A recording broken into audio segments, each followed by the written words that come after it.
ఓం మహాగణాధిపతయే నమః. ఓం గురుభ్యో నమః. ఓం శ్రీమాత్రే నమః.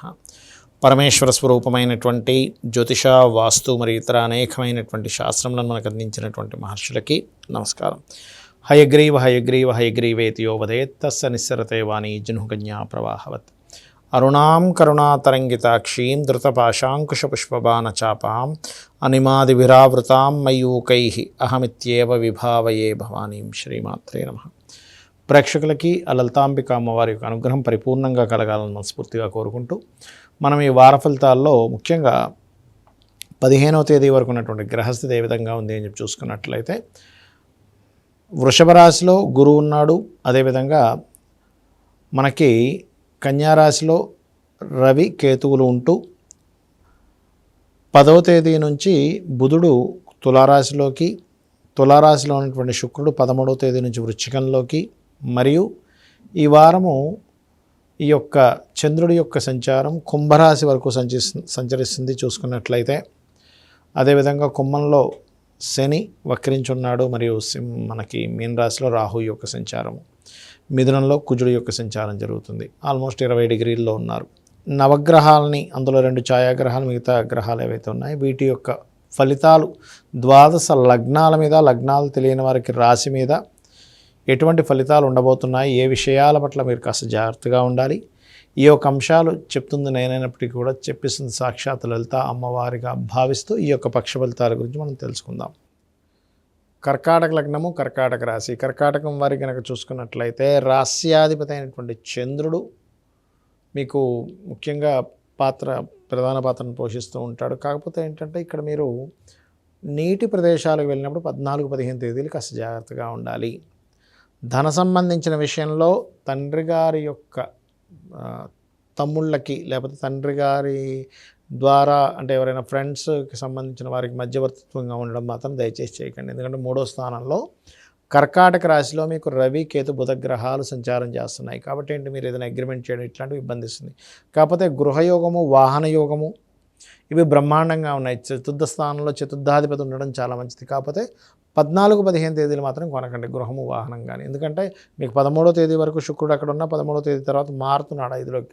కాకపోతే 5లోకి ఎప్పుడైతే మారుతున్నాడో ఆయన అక్కడిచ్చే రిజల్ట్స్ మాత్రం కొంచెం డిఫరెంట్గా వేరే రకమైన మంచి ఫలితాలు కూడా ఇస్తాడు. ఇవ్వడం కాదు, అక్కడ ఏమిటి అంటే కొంచెం యాన్స్టర్స్ ప్రాపర్టీస్ రిలేటెడ్ సంబంధించిన విషయంలో కొంత మంచి చేస్తాడు ఎప్పుడైతే అక్కడికి వెళ్తున్నాడు. కాకపోతే ఏంటంటే ఇక్కడ ఈ యొక్క కర్కాటకం వారికి 5వ స్థానంలో శుక్రుడు అనేటువంటిది ఏంటంటే కొంచెం ఈ లగ్నానికి ఎంతైనా కొంత పాపి కాబట్టి కొద్దిగా ఈ ప్రేమ వ్యవహారాలకు సంబంధించిన విషయంలో కొద్దిగా స్ట్రెస్ ఉంటుంది కర్కాటకం వారికి కనుక చూసుకున్నట్లయితే. మరియు అదేవిధంగా గతంలో ఏదైతే వివాహం అనుకుంటారో అది మిస్ అయిపోయింది అనుకున్నది కాస్త మళ్ళీ ముందుకు రావడం అనేటువంటి చాలా స్పష్టంగా చూపిస్తుంది. ఉద్యోగ సంబంధించిన విషయంలో మీకు ఈ పక్షం నుంచి కొంతవరకు అభివృద్ధికరమైనటువంటి వాతావరణం బ్రహ్మాండంగా చూపిస్తుంది ఉద్యోగం సంబంధించినటువంటి విషయంలో, అందులో ఎటువంటి సందేహం లేదు. మరియు అదేవిధంగా కాస్త కర్కాటకం వారికి భాగ్యస్థానంలో రాహు ఉన్నందుకు కాస్త పితృదేవతలకు అమావాస్యలు వచ్చినప్పుడు చేసుకోవడం అనేటువంటిది మంచిది. రాహు అక్కడ ఉన్నంతకాలం దాదాపుగా 9 నెలల పాటు ఉంటున్నాడు కాబట్టి ఆ యొక్క విషయంలో కొంత జాగ్రత్త వహిస్తూ ఉండాలి. అదేవిధంగా మరొక విషయం ఏంటంటే ఇక్కడ ఈ యొక్క రాశి వారికి ప్రధానంగా ఏంటంటే ఇక్కడ చూసుకున్నట్లయితే ఈ కర్కాటకం వారికి నిత్యము ఆరాధించాల్సినటువంటి దేవతా స్వరూపం కార్తికేయ స్వామి, అంటే సుబ్రహ్మణ్యేశ్వర స్వామి యొక్క ఆరాధన చేసుకోండి, అన్ని విధాలా మీకు బాగుంటుంది. మనకి పక్షంలో పర్టికులర్గా మనకి అమ్మవారి నవరాత్రులు కూడా వస్తున్నాయి. అయితే ఈ అమ్మవారి నవరాత్రుల్లో మనకందరికీ ఒక్కొక్కరికి ఒక్కొక్క సమస్య ఉంటుంది. ఎవరైతే లలితా సహస్రనామాల్లో ఉన్నటువంటి నామాలలో ఎవరెవరు ఏ నామాన్ని జపిస్తే బాగుంటుంది అని చెప్పి చూసుకున్నట్లయితే చూడండి, మనందరికీ కూడా ఇప్పుడు ఉన్నటువంటి సమస్యల్లో ప్రధానంగా ఫైనాన్షియల్ గ్రోత్ కావాలి అని అనుకుంటూ ఉంటాం. ఎందుకు జరుగుతుంది అసలు ఫైనాన్షియల్ గ్రోత్ ఎందుకు ఉండదు అంటే 2వ స్థానము భాగ్యస్థానం కానీ, 5వ స్థానం కానీ, లాభస్థానం కానీ, ప్రధానంగా 2వ స్థానం పాడైతే ఇబ్బంది ఉంటుంది. లేదా 2వ స్థానాన్ని వ్యతిరేకించే దశలు వచ్చినప్పుడు ఏం చేయాలి నవరాత్రుల్లో మొత్తము అంటే ఓం సంపత్కరీ సమారూఢ సింధుర వ్రజ సేవితాయే నమః, లేదా ఓం ధర్మాధ్యక్ష ధనాధ్యక్ష ధనధాన్య వివర్ధనీయ నమః. లేదండి మాకు బాగా అప్పులు ఉన్నాయి 6వ స్థానం పాడైందని అర్థం మీకు, లేదా బుధుడు పాడేయాడు. అలాంటప్పుడు మీరు రోజు 40 నిమిషాలు లేదా అరగంట, గంట ఉదయం సాయంత్రం వీలైతే 3 పూట్లు కూడా ఓం అపర్ణాయై నమః అని నామస్మరణ చేయండి. ఖచ్చితంగా అప్పులు తగ్గుతాయి. దాంతోపాటు ఈ నవరాత్రుల్లో మీరు చక్కగా బిల్వపత్రం తీసుకుని దాని మీద ఎర్ర చందనాన్ని రాసి అమ్మవారి దగ్గర పూజ చేయండి, అలా ఒక్కొక్కటి వేస్తూ.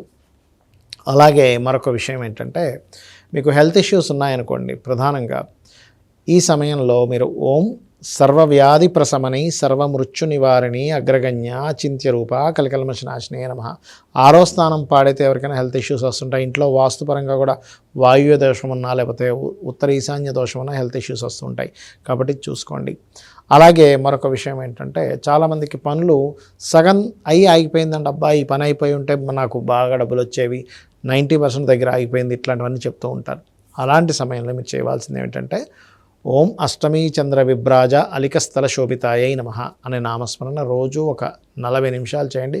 ముఖ్యంగా ఈ నవరాత్రుల్లో ఈ ఉదయం సాయంత్రం మధ్యాహ్నం 3 పూట్లు త్రిసంధ్యలు ఎందుకు చేస్తే ఇంకా మరింత చక్కటి ఫలితాలు ఉంటాయి.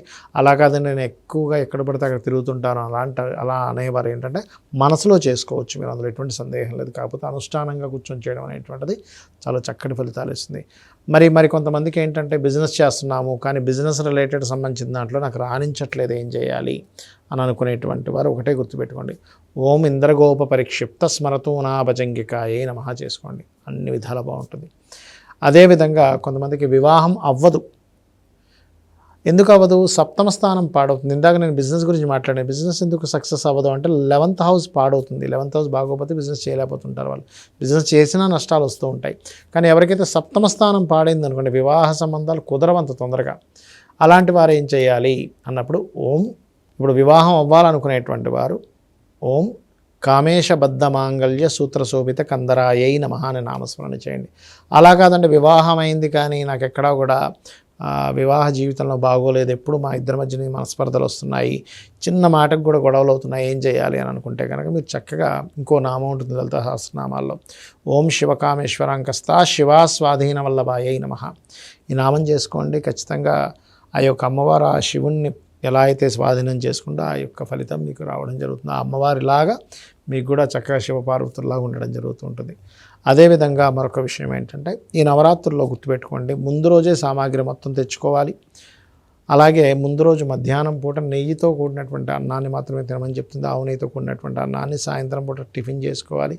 నెక్స్ట్ డే మొత్తం చక్కగా అలంకరించుకొని కలశం పెట్టుకునేటువంటి వాళ్ళు ఉన్నవాళ్ళు ఎటువంటి ఆటంకాలు వచ్చినా సరే కలశం తీయకూడదు, మరియు పురోహితుడిని పెట్టించుకొని చేసుకోండి. అదేవిధంగా ఇక్కడ భక్తి ప్రధానం, ఆర్భాటాలకు పోయి అప్పులు చేసి చేయొద్దని చెప్తుంది శాస్త్రము. మరియు మరొక విషయం ఏంటంటే, మీరు పర్టికులర్గా ఈ యొక్క నవరాత్రులు చేసేటప్పుడు బ్రహ్మచర్యం పాటిస్తే మరింత మంచిది. ఎర్రటి వస్త్రాలు ధరిస్తే చాలా మంచిది. ధ్వజం కూడా పెట్టుకుంటే పూజ గదిలో అమ్మవారి జెండాలా పెట్టుకుని దాని మీద అమ్మవారు ప్లస్ సింహం ఉన్నటువంటిది పెట్టుకున్నట్లయితే చాలా చక్కటి ఫలితాలు వస్తాయి. మరియు దీంతోపాటు ఒక పీటలాగా ఏర్పాటు చేసుకుని దాని మీద వస్త్రం వేసి బియ్యాన్ని వేసి దాని మీద కలశం పెట్టండి. శ్రీచక్రం మరియు అమ్మవారి విగ్రహం పెట్టుకుని ఏ రోజు కారు చీర మార్చుకోవచ్చు కూడా, దాన్ని మార్చాలి కూడా. చాలామంది ఏం చేస్తారంటే, పలానా దగ్గర ఏ రంగు చీర తెలిస్తేనే కానీ మనం మార్చలేము, అలాంటిది ఎక్కడా శాస్త్రంలో లేదు. మీ ఇష్టం వచ్చినటువంటి చీరను మీరు అమ్మవారికి సమర్పించుకోవచ్చు. అయితే ఇక్కడ ఏంటంటే భక్తి ప్రధానము. కానీ ఈ నవరాత్రులు ఎవరైతే భక్తి శ్రద్ధలతో చేస్తారో వాళ్ళ యొక్క కర్మ తొలగడము, అనారోగ్య సూచనలు రాకపోవడము, వాళ్ళకి ఏదైతే సంకల్పం ఉంటుందో ఆ సంకల్పం నెరవేరడం అనేటువంటిది ఖచ్చితంగా 100% జరుగుతుంది. అందులో ఎటువంటి సందేహం లేదు. మరియు చాలామంది నన్ను అడుగుతున్నటువంటి ప్రశ్న ఏమిటంటే, ఈ నవరాత్రుల్లో మాకేదైనా మధ్యలో ఏదైనా ఆటంకం వస్తే ఆపాలంటే ఆపద్దు. సరే మీరు నవరాత్రులు చేయలేమనుకుంటున్నారు, 5 రాత్రులు చేసుకోవచ్చు అని చెప్పింది. లేదండి అలా కాదు అని అనుకున్నట్లయితే కనీసం మీరు అష్టమి, నవమి, దశమి కూడా చేసుకోవచ్చు. లేదా కొంతమంది 3 రోజులు చేస్తూ ఉంటారు, ఇంక వేరే రోజులు ఎంచుకొని ఏదైనా ఇబ్బంది ఉందనుకుంటే, లేదా ఆఖరి రోజైనా సరే చేయొచ్చు. ఇది గుర్తుపెట్టుకోండి. కాకపోతే కలశం ఏదైతే ఉంటుందో నవరాత్రులు పూజలు అయిన తర్వాత ఆ కలశాన్ని దానంగా ఇవ్వాలి, గుర్తుపెట్టుకోండి. ఆ కలశంలో కొన్ని పత్రాలు కూడా వేసుకోవాలి. అది ఎటువంటి కలశమైనా దానం ఇవ్వాల్సింది కాదు, దానం ఇస్తేనే ఫలితం ఉంటుంది. అదేవిధంగా పూజకి ముందు సంకల్పం చెప్పుకొని చేసుకుంటేనే ఆ పూజకి ఫలితం ఉంటుంది. సో ఇవి చేయండి. అమ్మవారి అనుగ్రహానికి పాత్రలు అవ్వాలని మనస్ఫూర్తి కోరుకుంటున్నా. శ్రీమాత్రే నమః.